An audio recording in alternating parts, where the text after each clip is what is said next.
My grandson clung to my leg, crying, "Don't go, Grandpa. Mom did something bad." I thought he was playing and left anyway. My daughter-in-law had packed my bag. At the gas station, I opened it and found a heavy metal box. I took it to the police. The officer turned pale and yelled, "Drop the bag and run. I'm glad to have you here." Follow this story until the end and comment the city you're watching from so I can see how far my story has reached. My name is Sydney, and at 65 years old, I thought I understood my family. I thought I knew the difference between a child's tantrum and genuine fear. I was wrong about everything. The morning started like any other October day, coffee brewing in the kitchen, the familiar creak of old floorboards under my feet, and the soft murmur of the television in the living room. I had been living with my son Gregory and his wife Jolene for 2 years now, ever since Martha passed. It wasn't the retirement I had planned, but grief has a way of reshaping all your expectations. I was folding clothes in my bedroom when Alan burst through the door. My 8-year-old grandson's face was flushed red, his small chest heaving like he had run a marathon. The sight stopped me cold. "Grandpa, you can't go," he said, his voice high and strained. Please don't take that suitcase." I set down the shirt I was holding and knelt to his level. Alan had always been my shadow, following me around the house, asking endless questions about everything from why grass grows to how airplanes stay in the sky. But this wasn't curiosity. This was panic. "What's wrong, buddy?"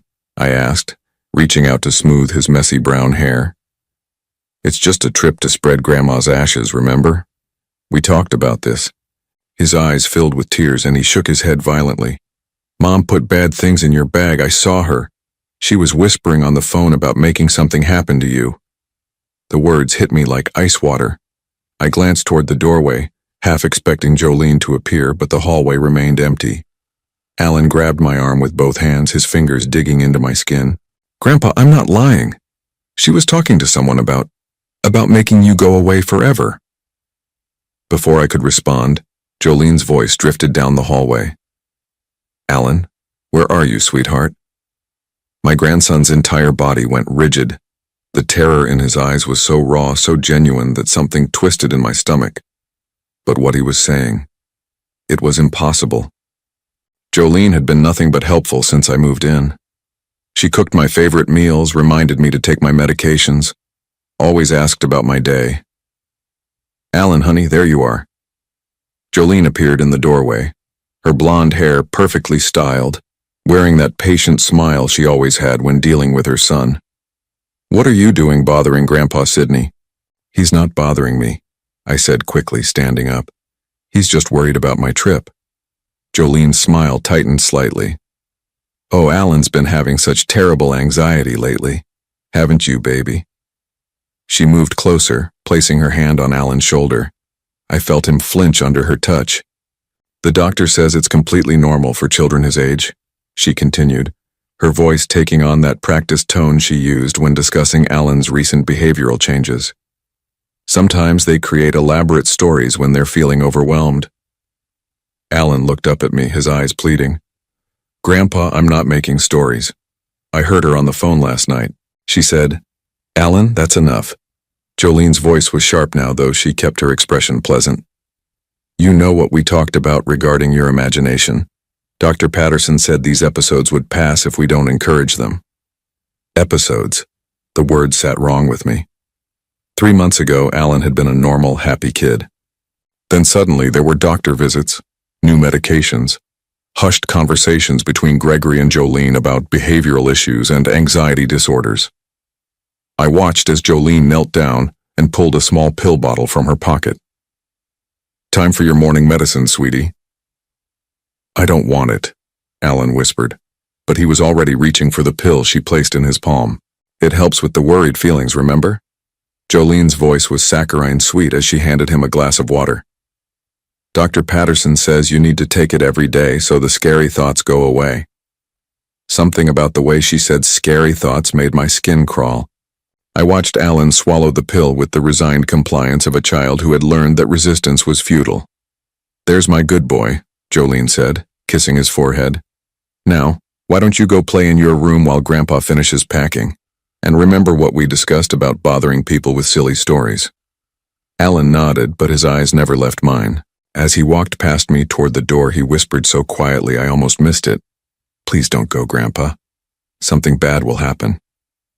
Then he was gone, leaving me alone with Jolene and the heavy silence that followed. "I'm so sorry about that," Jolene said, her voice returning to its normal, concerned tone. "The medication takes a while to work, and until then his imagination just runs wild. Gregory and I are doing everything we can to help him through this difficult phase." I nodded slowly, but something felt off. The timing bothered me.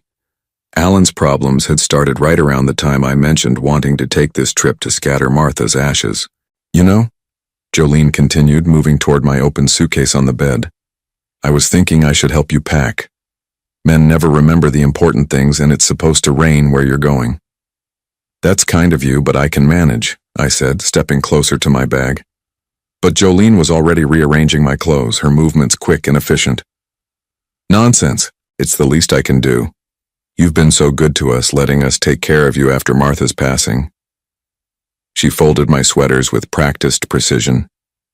"Besides, I want to make sure you have everything you need for such an important trip." I watched her hands move through my belongings, organizing and reorganizing. Something about her eagerness made me uncomfortable, but I couldn't pinpoint why. She had always been helpful, maybe too helpful. Sometimes I felt like I was living in her house rather than contributing to the family. "There," she said finally, zipping the suitcase closed with a satisfied smile. "All packed and ready to go. I even added some extra snacks for the drive." "Thank you," I said, though the words felt hollow. She checked her watch. "Gregory should be home from his business trip tonight, but he said to tell you to drive safely. He wishes he could be here to see you off." Gregory had been traveling more frequently for work lately. At least that's what Jolene told me. He always seemed to be leaving just when I needed to talk to him, always too busy for the long conversations we used to have. I missed my son, missed the easy relationship we'd had before I moved in with them. "I should get going," I said, lifting the suitcase from the bed. It felt heavier than I remembered, but I attributed that to Jolene's extra snacks. As I walked toward the front door, I could hear Alan in his room. Not playing, not laughing, just an eerie silence that seemed to permeate the entire house. I paused at his doorway, seeing him sitting on his bed, staring at his hands. "Bye, buddy," I called softly. "I'll be back in 3 days." He looked up at me, and for a moment I saw something in his expression that I would replay in my mind for weeks to come. It wasn't sadness or even worry. It was resignation. The look of a child who had tried to warn someone they loved and had been ignored. "Bye, Grandpa," he whispered. "I love you." Those words followed me to the car, where Jolene stood waiting with a bright smile and a thermos of coffee for the road. As I drove away, I caught a glimpse of Alan's face in his bedroom window, pressed against the glass, watching me leave. If I had listened to him that morning, if I had paid attention to the fear in his eyes instead of dismissing it as childhood anxiety, everything that happened next could have been avoided. But sometimes, the people we trust most are the ones who blind us to the truth that children see so clearly. I had no idea that in my suitcase, carefully hidden beneath the clothes Jolene had so lovingly packed, was something that would change our family forever. The drive to Blue Ridge Lake usually took 3 hours, but I had planned to take my time, making stops along the way to process what I was about to do. Spreading Martha's ashes felt like the final goodbye I hadn't been ready for when she passed. Even 3 years later, part of me still expected to find her waiting in our old kitchen when I came home. I had driven for about an hour when my stomach started bothering me. The coffee Jolene had given me tasted bitter, leaving an odd aftertaste that lingered no matter how much water I drank. I pulled into a small gas station off Highway 35, one of those family-owned places that still had full service and a friendly wave from the owner. The October air was crisp, carrying the smell of burning leaves and the promise of winter. I filled my tank and decided to reorganize my suitcase, maybe grab some antacids from inside the station. My stomach was churning in a way that had nothing to do with grief. I popped the trunk and unzipped my bag, looking for the small travel pharmacy I always carried. Martha used to tease me about it, calling me her walking drugstore. But after 65 years, you learn that a little preparation goes a long way. That's when I felt it. Something hard and heavy wrapped in my blue sweater, the one Martha had knitted for my 60th birthday. My fingers traced the outline of whatever was beneath the wool, and my blood ran cold. This wasn't anything I had packed. With trembling hands, I unwrapped the sweater, revealing a metal container about the size of a shoebox. It was crudely welded, with wires protruding from one end and what looked like a timer attached to the top. Even with my limited knowledge of such things, I knew immediately that this wasn't supposed to be in my luggage. I stepped back from the car, my heart hammering against my ribs. The parking lot suddenly felt too quiet, too exposed. A few other customers were pumping gas, going about their normal Saturday routines, completely unaware of what I had just discovered. My hands shook as I pulled out my cell phone, but who do you call in a situation like this? 911 seemed dramatic, but what if I was overreacting? What if this was some kind of elaborate joke, though I couldn't imagine who would find this funny or why? Then I remembered Alan's face, the terror in his eyes when he begged me not to go. The way he had whispered about his mother putting bad things in my bag. The medication that made him compliant and quiet. The stories Jolene dismissed as imagination. My grandson hadn't been lying. I looked around the gas station and spotted an older man in work clothes filling up a pickup truck. Something about his posture, the way he carried himself, reminded me of the veterans I had known over the years. "Excuse me," I called out, my voice more steady than I felt. "Could I ask you something?" He looked up, his weathered face friendly but alert. "Sure thing. What can I help you with?" I gestured toward my open trunk, keeping my voice low. "I found something in my luggage that I didn't pack, and I'm not sure what it is. Would you mind taking a look?" His expression immediately became more serious. "What kind of something?" "Metal box, wires, looks like it has some kind of timer on it." The man's face went pale. He was beside me in 3 quick strides, looking into my suitcase without touching anything. I watched his Adam's apple bob as he swallowed hard. "Sir, we need to get everyone away from here right now," he said quietly. "I did 2 tours in Afghanistan, and that looks like an improvised explosive device." The words hit me like a physical blow. Explosive device. Someone had put something dangerous in my luggage, something that could have hurt innocent people. Someone who knew I would be driving alone on empty highways, stopping at small places like this. "Are you sure?" I whispered, though I already knew the answer. "Sure enough that we need to call the police immediately and clear this area." He was already walking toward the station, motioning for other customers to move their cars. "Sir, you need to step away from your vehicle and call 911. My fingers fumbled with my phone as the reality of the situation crashed over me. This wasn't a misunderstanding or a cruel joke. Someone had tried to hurt me, and that someone was living in my house, cooking my meals, caring for my grandson. The police arrived within 15 minutes, followed by what seemed like half the county's emergency services. A bomb disposal expert confirmed what the veteran had suspected. The device was real, functional, and set to activate within the next 2 hours.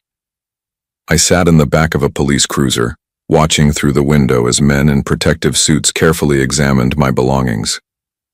Everything I had packed for this trip, every memento I was bringing to honor Martha's memory, was now evidence in a criminal investigation. Detective Maria Santos, a woman in her 40s with kind eyes and a no-nonsense attitude, sat down across from me in the station's interview room an hour later. She had a thick file in her hands and an expression that told me this conversation was going to change everything. "Mr. Holloway," she began, her voice gentle but serious. "We need to talk about who had access to your luggage and when it was packed." I told her everything I could remember about the morning, Jolene's insistence on helping me pack, the way she had rearranged my belongings, Alan's desperate pleas for me not to go. With each detail, Detective Santos's expression grew more grim.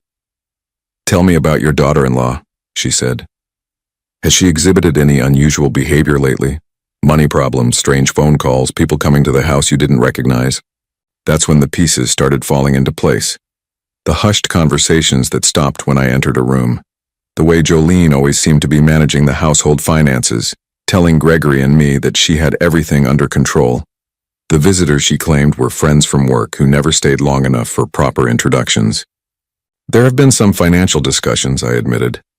Jolene mentioned that things were tight, that my moving in had helped with expenses. She handles most of the bills since Gregory travels so much for work. Detective Santos made notes, then looked up at me with an expression I couldn't quite read. Mr. Holloway, we're going to need to investigate this thoroughly. That means looking into your family's financial situation, phone records, any insurance policies that might be involved. Insurance policies. The words made my stomach drop even further.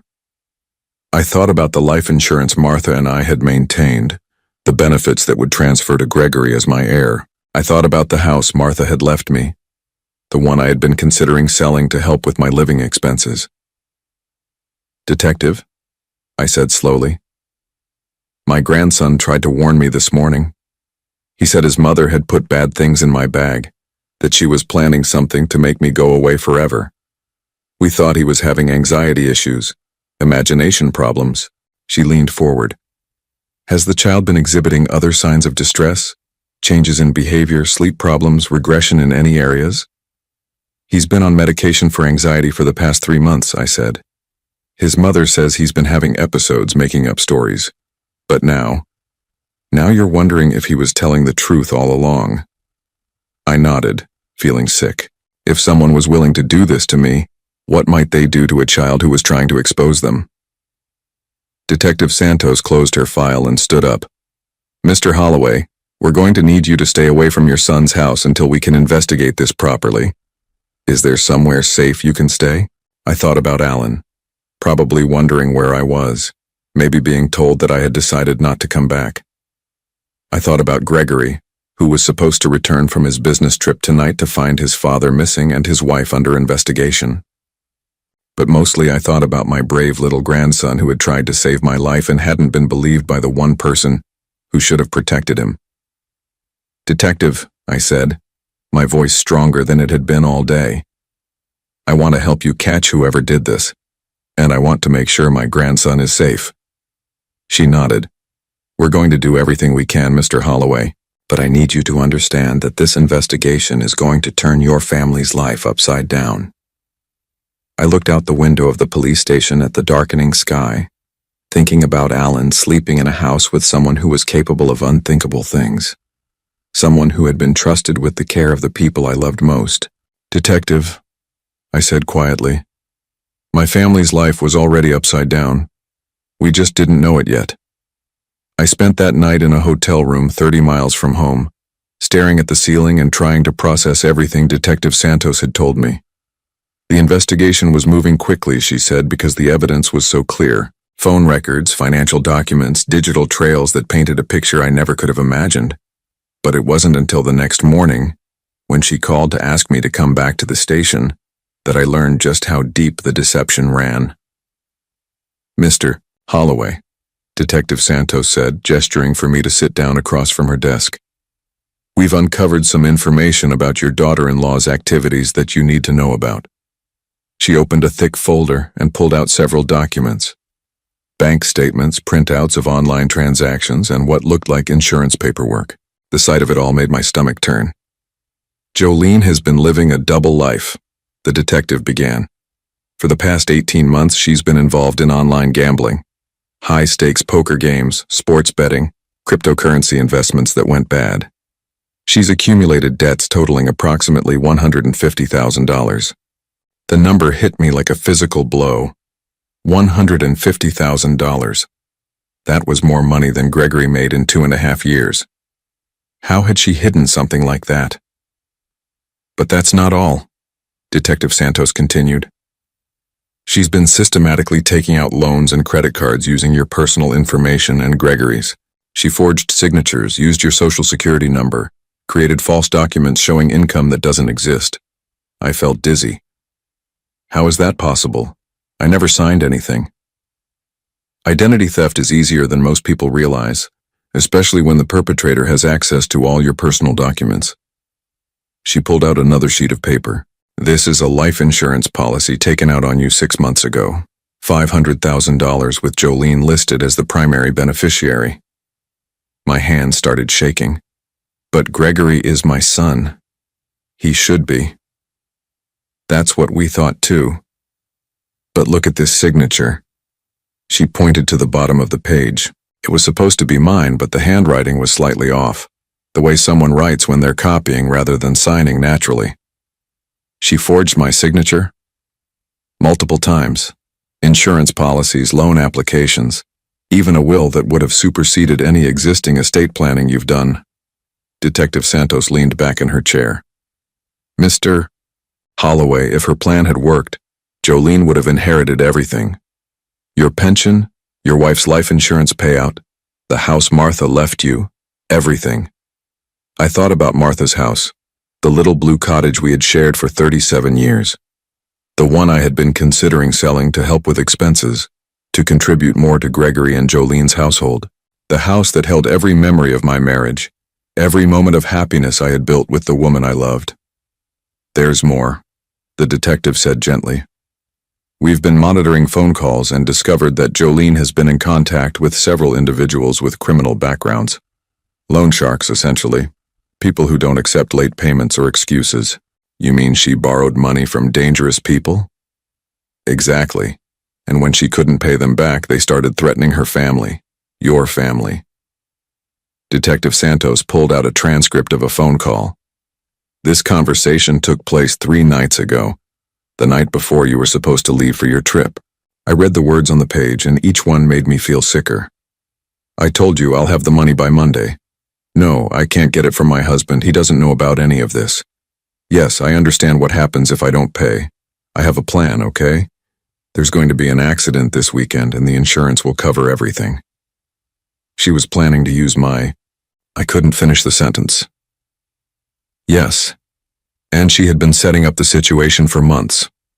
Isolating you from your son, making sure Gregory was traveling more frequently, establishing a pattern of your declining mental health. What do you mean, declining mental health? Detective Santos pulled out medical records.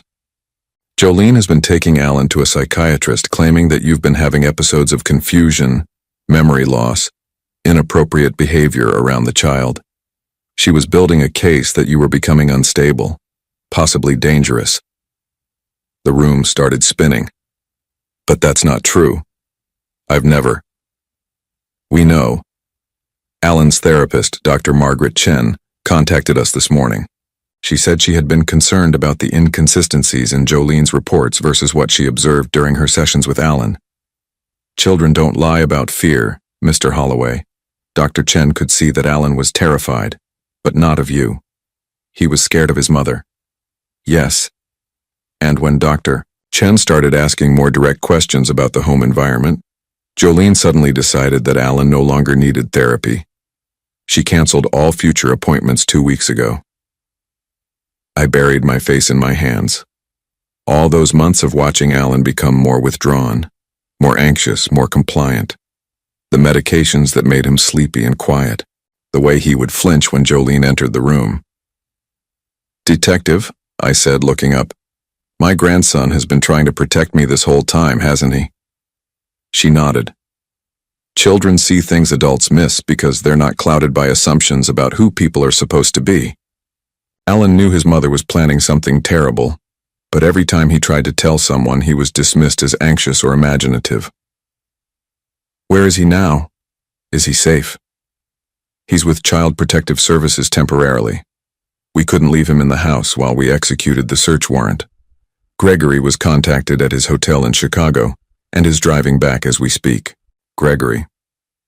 My son, who had been manipulated just as much as I had, who thought he was married to a woman struggling with financial stress, not someone capable of elaborate schemes and dangerous plans. How much does Gregory know? I asked. We spoke with him briefly over the phone. He was. Shock doesn't begin to cover it. He had no idea about the gambling, the debts, the forged documents. He thought Jolene was managing their finances responsibly. Detective Santos closed the folder and looked at me with something like sympathy. Mr. Holloway, there's something else you need to know. When we searched your house this morning, we found evidence that Jolene has been drugging you. Drugging me? Small amounts of sedatives in your coffee, your food.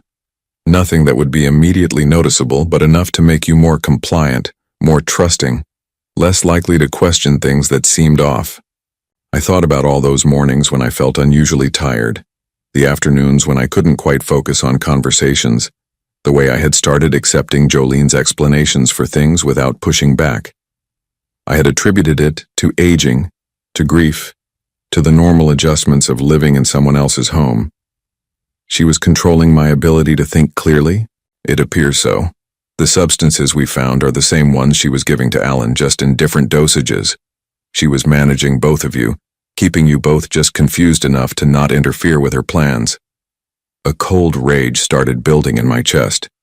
This woman had been poisoning my grandson. She had been systematically destroying my family while pretending to care for us. And she had almost succeeded. "Detective Santos," I said, my voice steadier than I felt. "What happens now?"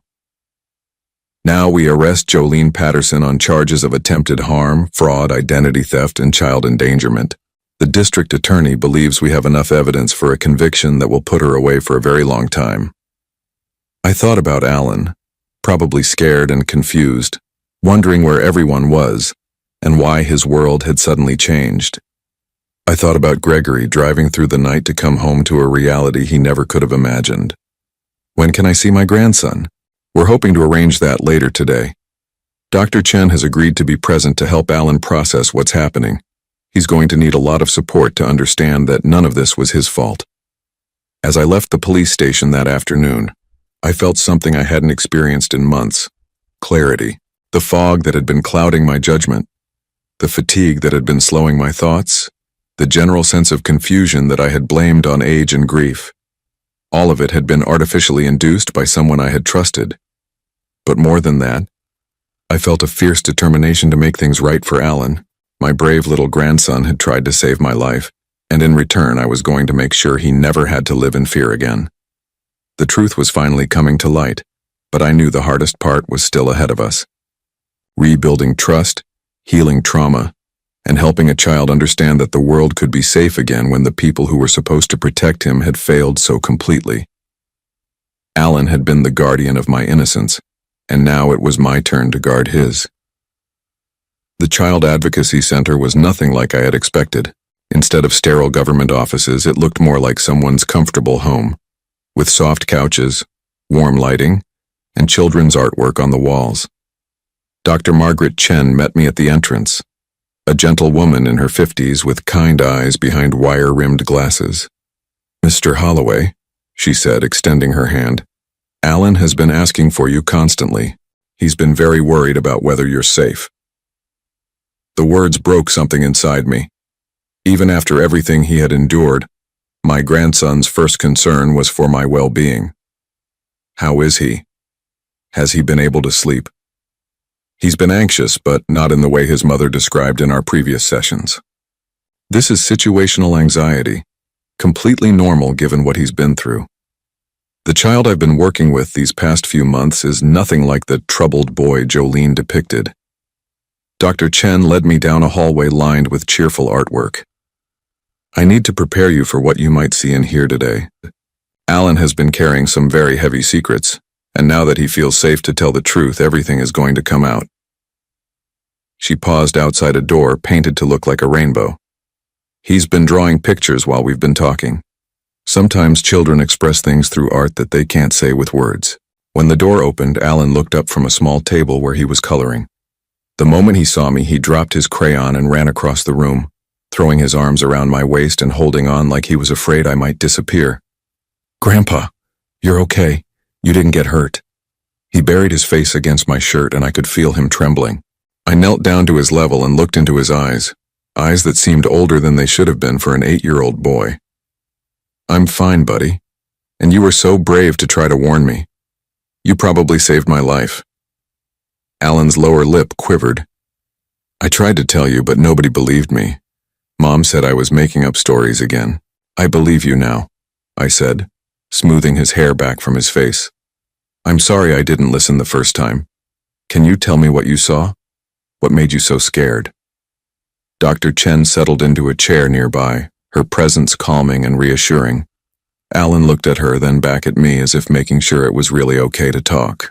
Mom has been doing bad things for a long time, he said quietly. She talks on the phone when she thinks I'm sleeping, but I hear her.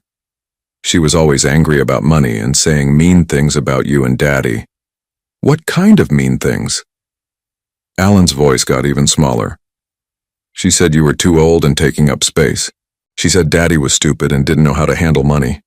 She said if you weren't around anymore, everything would be easier. I felt my jaw clench, but I kept my expression neutral. When did you first hear her say things like that? A long time ago. Maybe after Christmas last year. She started having people come to the house when Daddy was traveling. Scary people who talked loud and made her cry. Dr. Chen leaned forward slightly. Alan, can you tell your grandfather about the pictures you've been drawing? Alan nodded and went back to the table, returning with a stack of drawings. The first one showed our house, but there were dark figures standing outside. The second showed a woman who looked like Jolene talking on a phone while a small figure, presumably Alan, hid behind a doorway. But it was the third drawing that made my blood run cold. It showed a car on a road, and there was an explosion drawn in bright red and orange crayon. Mom was on the phone talking about making something happen to your car, Alan said, his voice barely above a whisper. She said there would be an accident, and then the money problems would be solved. Did she know you could hear these conversations? Alan shook his head. I was good at being quiet, but sometimes she would catch me listening, and that's when she would get really mad. She said I was imagining things and that I needed medicine to make the bad thoughts stop. Dr. Chen spoke up. Alan, can you tell your grandfather about the medicine? It made me sleepy all the time, Alan said, and it made it hard to think about things. Mom said it would help me not worry so much, but I was worried because I knew she was planning to hurt you. I thought about all those afternoons when Alan seemed unusually drowsy, when his normally bright personality seemed dimmed. I had assumed it was normal childhood development or adjustment to having me in the house. The medicine made it harder to tell people what I heard, Alan continued. Like the words would get stuck in my head and I couldn't make them come out right. That's why Mom liked it when I took it. What about your daddy? Did you ever try to tell him what you heard? Alan's face fell. Daddy was never home anymore, and when he was home, Mom would be really nice and act normal. She would cook special dinners and be happy, and Daddy would say how lucky we were to have such a good mom. The manipulation was staggering. Jolene had been orchestrating every interaction, controlling every narrative, making sure that Alan's attempts to communicate the truth would be dismissed as childhood anxiety or the side effects of medication. Alan, I said gently, the morning I left for my trip you tried so hard to warn me. That was incredibly brave. I saw her putting something in your suitcase, he said, something heavy that she wrapped up in your sweater. She was being very careful with it like it was dangerous, and I heard her on the phone that night saying, "It's all set for tomorrow. Why didn't you try to take it out of my suitcase?" Alan looked down at his hands. I tried, but she caught me. She said if I ever went through people's things again, she would send me away to live with strangers. She said you and Daddy wouldn't want me anymore because I was becoming a bad kid who tells lies. The cruelty of it was breathtaking. Jolene had isolated Alan emotionally just as thoroughly as she had isolated me mentally. She had made him afraid to trust his own perceptions, afraid to seek help, afraid that telling the truth would result in losing the people he loved most. Alan, Dr. Chen said softly, you know now that none of that was true, right? You're not a bad kid, and you don't tell lies. You were trying to protect your grandfather. He nodded, but I could see the uncertainty still lingering in his eyes. The damage Jolene had done would take time to heal. Just then, there was a knock on the door. Dr. Chen stepped out for a moment, and I could hear quiet voices in the hallway. When she returned, she was followed by Gregory. My son looked like he had aged 5 years overnight. His usually neat hair was disheveled, his shirt wrinkled from the long drive, and his eyes were red-rimmed with exhaustion and shock. But when he saw Alan, his face crumpled with relief. "Alan," he said, his voice breaking. "Oh, buddy, I'm so sorry." Alan ran to his father and Gregory scooped him up in a fierce hug. "Daddy, I tried to tell people, but nobody believed me." "I believe you now," Gregory whispered. "I believe every word, and I'm never going to let anyone hurt you or Grandpa again." Gregory looked at me over Alan's head, and I saw something in his expression that I had missed for months. Clarity. The fog of manipulation had lifted for him too, and he was seeing our family situation with fresh eyes. "Dad," he said, his voice thick with emotion, "I'm so sorry. I should have seen what was happening. I should have protected both of you." "You couldn't have known," I said. "She fooled all of us." But even as I said it, I knew that wasn't entirely true. Alan had known. Children have an intuition that adults often lose, an ability to sense danger even when they can't articulate what they're feeling. Dr. Chen cleared her throat gently. "I think this is enough for today. Alan has been very brave, and he needs some time to process everything that's happening. But I want you both to know that he's going to be okay. Children are resilient, and with the right support, he'll recover from this." As we prepared to leave, Alan tugged on my sleeve. "Grandpa, are you going to come live with us again?" I looked at Gregory, and he nodded immediately. "Of course he is. We're going to be a real family now, buddy. No more secrets, no more lies, no more being scared." Walking out of the Child Advocacy Center with my son and grandson, I felt something I hadn't experienced in months. Hope. The truth had finally come to light, thanks to the courage of a little boy who refused to stop trying to protect the people he loved. Alan had saved my life, but more than that, he had saved our family, and now it was our turn to save his childhood, to give him back the security and innocence that had been stolen from him by someone who was supposed to love and protect him. The arrest happened on a Tuesday morning. I wasn't there to see it, but Detective Santos called to let me know that Jolene had been taken into custody at her workplace, a small accounting firm where she had been embezzling money for the past 8 months. Even there, surrounded by numbers and financial records, she had been living a lie. Gregory, Alan, and I were staying at my old house, Martha's house, the little blue cottage that Jolene had tried to claim through forged documents. It felt strange being back in the rooms where Martha and I had shared 37 years of marriage, but it also felt like coming home. Alan had taken immediately to the place, exploring every corner with the curiosity that had been suppressed for so long. "Grandpa, why do you have so many pictures of Grandma Martha?" he asked that morning, standing in front of the mantel where dozens of photographs chronicled our life together. "Because she was the most important person in my world," I told him. "And now that she's gone, the pictures help me remember all the happy times we had." Alan studied one particular photo, Martha and me on our 25th wedding anniversary, both of us laughing at something I couldn't even remember now. "Do you think she would have liked me?" The question broke my heart. "Alan, she would have loved you more than anything in the world. She always wanted grandchildren." Gregory looked up from the legal documents he was reviewing at the kitchen table. We had spent the past 3 days sorting through the financial mess Jolene had created, trying to understand the full scope of her deception. The forged loans alone totaled nearly $200,000. "Dad," Gregory said, his voice heavy with exhaustion, "the lawyer thinks we can get most of this straightened out. The banks will have to eat the losses on the fraudulent accounts, and your credit can be restored once we prove identity theft." But I knew that money was the least of our problems. The real damage was emotional, psychological. Alan still flinched sometimes when unexpected sounds came from outside. Gregory hadn't slept through the night since learning the truth about his wife. And me? I was still processing the fact that someone had tried to erase me from existence while pretending to care for me. The preliminary hearing was scheduled for the following Monday. Detective Santos had explained that Jolene would likely plead not guilty and try to claim that everything had been a misunderstanding, that she had been acting under duress from the people she owed money to. But the evidence was overwhelming. "Will I have to testify?" Alan asked when Dr. Chen came by for our regular session.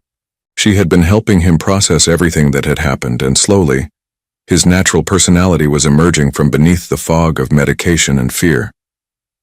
"You might," Dr. Chen said gently.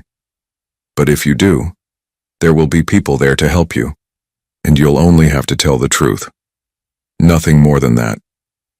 Alan nodded solemnly. "I want to tell the truth. Mom always said I wasn't supposed to, but I want to." That afternoon, while Alan was taking a nap, Gregory and I sat on the back porch of Martha's house, watching the October leaves fall in the yard where she had planted her garden. It was the first time we had really talked, just father and son, in over 2 years. "I should have seen it," Gregory said for the 100th time. The signs were all there. Her mood swings, the way she always had explanations for everything, how she kept me traveling more and more. "She was very good at what she did," I replied. "She fooled trained professionals, Gregory. She had Dr. Patterson convinced that Alan was having serious behavioral problems. She had the bank convinced that she had my permission for all those transactions. But I'm his father. I should have protected him." I looked at my son, seeing the guilt eating away at him. "You know what Alan told me yesterday? He said that even when he was scared of his mother, he never stopped believing that his daddy loved him. That kept him going, Gregory. That gave him the strength to keep trying to warn us." Gregory's eyes filled with tears. "I miss so much. His first loose tooth, the school play where he had 3 lines as a tree, the night he had that bad dream and wanted his daddy, but I was in Phoenix on a business trip that probably wasn't even necessary. But you're here now," I said. "And that's what matters." The truth was, we were all learning how to be a family again. Real conversations instead of the carefully managed interactions Jolene had orchestrated. Meals where we actually talked instead of sitting in the strained silence that had become normal. Bedtime stories for Alan without the anxiety medication that had kept him compliant and drowsy. It was during one of these bedtime stories that Alan asked the question I had been dreading. "Grandpa, is my mom going to come back?" I looked at Gregory, who nodded for me to answer honestly. We had decided that Alan deserved the truth, age-appropriate but complete. "Your mother made some very serious mistakes," I said carefully. "She hurt people and broke laws, and when adults do that, they have to face consequences. She's going to have to stay in a place where she can't hurt anyone for a long time." "Will she be in jail?" "Yes, she will." Alan was quiet for a long moment, processing this information. Finally, he said, "Is it bad that I'm not sad about that?" "No, buddy, it's not bad. You're allowed to feel however you feel. Your mother scared you and made you feel unsafe. It's normal to feel relieved when someone who hurt you can't hurt you anymore. But she's still my mom. She is. And someday when you're older, you might want to talk to someone about what that means for you. But right now your job is just to be a kid and feel safe." The trial proceedings moved faster than anyone expected. Jolene's lawyer tried to negotiate a plea deal, but the district attorney's office was pushing for serious charges given the premeditated nature of her actions and the involvement of a child. The attempted harm charges alone carried a potential sentence of 15 to 20 years. During one of the pretrial conferences, Detective Santos pulled Gregory and me aside. "Jolene is claiming that she never intended for anyone to actually get hurt," she said. "Her story is that she was just trying to scare Sydney into giving her access to his finances willingly, that the device was never meant to actually function." "But it was functional," I said. "The bomb squad confirmed that." "We know. And we have recordings of her phone calls discussing the timing and location to maximize impact. But she's going to try to paint herself as a victim of circumstance, a desperate mother who made poor choices under pressure." Gregory shook his head. "She drugged her own child. She isolated my father from his family. She forged documents for months. That's not desperation, that's calculated cruelty." "We agree," Detective Santos said. "And we believe the jury will too. But I want you to be prepared for her to try to manipulate the narrative one more time." When the day came for Alan's testimony, the courtroom had been arranged to be as child-friendly as possible. Alan sat with Dr. D. Chen, who had been approved as a support person, and answered questions in a clear, steady voice that belied his 8 years. "Alan," the prosecutor asked gently, "when you tried to warn your grandfather not to go on his trip, what did you think would happen if he didn't listen?" I thought my mom would hurt him, Alan said simply. She had put something dangerous in his suitcase and she was talking on the phone about making sure he wouldn't come back. Were you afraid of your mother? Yes. She gave me medicine that made me sleepy and made it hard to think. She said if I told people the things I heard her saying, nobody would believe me because I was just a little kid with problems. From across the courtroom, I could see Jolene sitting with her lawyer, her expression carefully composed. She looked like any suburban mother, well-dressed and concerned. But I knew now that appearances meant nothing. The most dangerous people often looked the most normal. The verdict came back after 2 days of deliberation. Guilty on all major charges. Jolene was sentenced to 18 years in prison with the possibility of parole after 12. She would also be required to pay full restitution for the financial fraud, though the lawyer explained that we would likely never see most of that money. As we left the courthouse that final day, Alan slipped his hand into mine. Is it over now, Grandpa? Yes, buddy, it's over. And for the first time in almost a year, I believed that was true. Jolene's hold over our family was broken. Her ability to manipulate and control was gone, and we were finally free to rebuild our lives based on truth instead of lies. The healing would take time, I knew. Alan would need ongoing therapy to process the trauma of living with someone who had used his love and trust as weapons against him. Gregory would need to forgive himself for not seeing what was happening, and I would need to learn to trust my instincts again, to believe in my own perceptions instead of doubting everything I thought I knew. But we had something Jolene had tried to destroy, each other. And with that foundation, I believed we could build something stronger than what we had lost. 1 year later, I stood in the kitchen of Martha's house, our house now, watching Alan help Gregory make pancakes for Sunday breakfast. It had become our tradition, this weekly ritual of chaos and laughter that bore no resemblance to the quiet, tense meals we had shared when Jolene was orchestrating every interaction. Grandpa, Dad's putting chocolate chips in the batter again, Alan announced with mock disapproval, though he was grinning from ear to ear. It's Sunday, Gregory defended himself, flour dusting his shirt. Sunday pancakes are supposed to be special. Alan had grown 3 inches in the past year and gained back the bright curiosity that medication had dulled. His laugh came easily now, and the shadows that had lived behind his eyes were gone. Doctor, Chen said his recovery had been remarkable. But I knew the truth. Children heal when they feel safe, and Alan finally felt safe. Gregory had changed too. He had quit the traveling sales job that had kept him away from home so much. A job that Jolene had encouraged him to take to keep him away from what was really happening in his own house. Now he worked for a local construction company, home every evening for dinner and bedtime stories.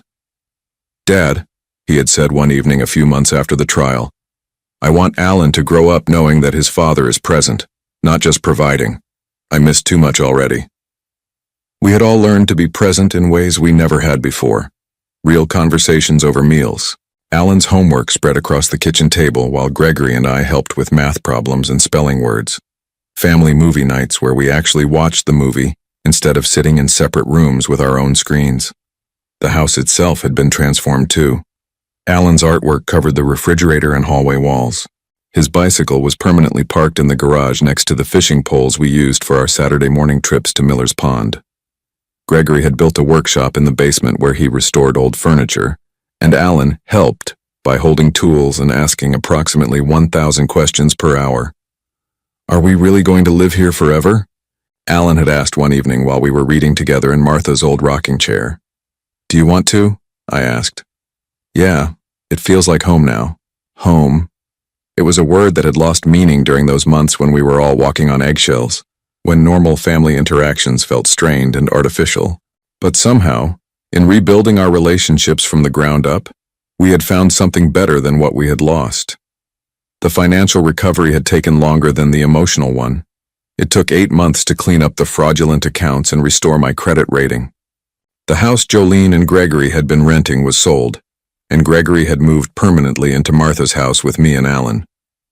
At 66, I was learning what it meant to be not just a grandfather, but an active parent figure again. It's like having my childhood back, Alan told Dr. Chen during one of his final therapy sessions, but with better snacks. We had maintained the Saturday sessions even after Alan no longer needed them for trauma processing. Dr. Chen said it was important for him to have a neutral space to talk about his feelings, and I thought it was important for him to know that mental health support was normal and healthy, not something to be ashamed of. The anniversary of Jolene's arrest passed quietly. We didn't mark it or discuss it, but I think we all felt the weight of how different our lives had become in just 12 months.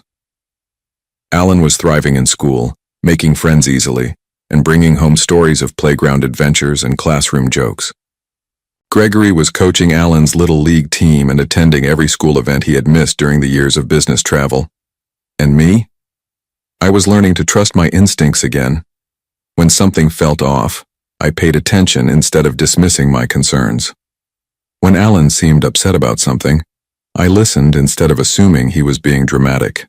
When Gregory looked stressed, I asked direct questions instead of hoping someone else would handle it. We had learned, all three of us, that family members don't have to manage each other's emotions or walk around each other's sensitivities. We could be honest about our feelings, even the uncomfortable ones. I still get angry sometimes, Alan told me one evening while we were working on a jigsaw puzzle. About Mom and what she did. That's okay, I said. Anger is a normal feeling when someone hurts you. Dr. Chen says it's okay to be mad at someone and still love them at the same time. Dr. Chen is right. You can love your mother and still be angry about the choices she made. Those feelings don't cancel each other out. Alan nodded thoughtfully, fitting a puzzle piece into place. I think maybe I'll write her a letter someday. Not now, but when I'm older and I know what to say. That sounds like a good plan. We had received 2 letters from Jolene during her first year in prison. Gregory had read them first, then decided they were manipulative attempts to rewrite history and hadn't shared them with Alan. She was seeking sympathy, painting herself as a victim of circumstances beyond her control, and suggesting that she had been trying to protect the family from financial ruin. She's still lying, Gregory had said after reading the second letter. Even now, even after everything, she can't take responsibility for what she did. I wasn't surprised. People who are capable of the level of manipulation Jolene had maintained don't suddenly develop insight and accountability just because they face consequences, but her inability to change didn't affect our ability to heal. On the 2nd anniversary of Martha's passing, Alan helped me plant a small garden in the backyard. We chose flowers that bloomed at different times throughout the year, so there would always be something beautiful growing in the space Martha had loved. Do you think Grandma Martha would be proud of us? Alan asked as we patted soil around the bulbs that would become daffodils in the spring. I looked at our little family, Gregory building a tree swing in the old oak tree, Alan with dirt under his fingernails and joy in his eyes, the house alive with warmth and laughter again. I think she would be amazed by how strong and brave you are, I told him, and I think she would be proud that we found our way back to each other. That evening, after Alan was asleep and Gregory was reading in the living room, I sat in Martha's rocking chair and thought about the journey that had brought us to this place.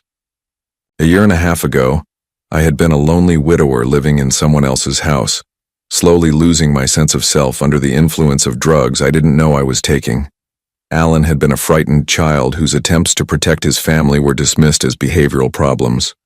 Gregory had been a man so manipulated that he couldn't see the truth about his own wife and son. Now we were something none of us had expected to become.